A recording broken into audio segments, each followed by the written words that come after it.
Today's true story from the Bible comes from Matthew 1 through 17. Have you ever created a family tree?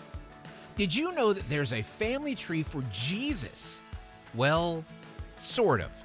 It's called a genealogy, and it's how the second half of the Bible, the New Testament, begins. It starts with a list, or a genealogy, of Jesus' earthly family. Now, there are a lot of names on this list, so I won't read them all, but here are a few.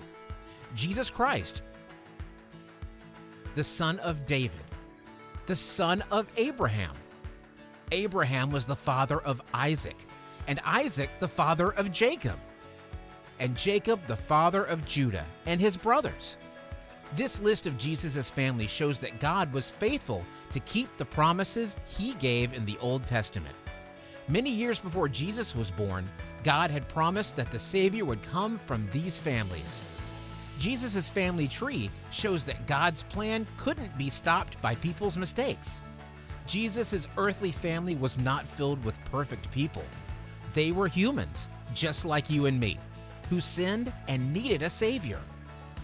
God reminds us through the record of Jesus' family that all people are important to Him and part of His plan. Women are never included in ancient genealogies, but this list includes 4 women.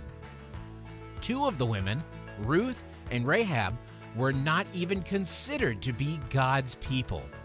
But God used them in big ways and brought them into His family. Jesus had a real family who really did live in history. There is a record of His human ancestors. Jesus came to earth as a real person with a family. He came as a baby and grew up just like you and me. However, Jesus never sinned. He was fully human and fully God. As a human, He could take our place and take the punishment for our sin.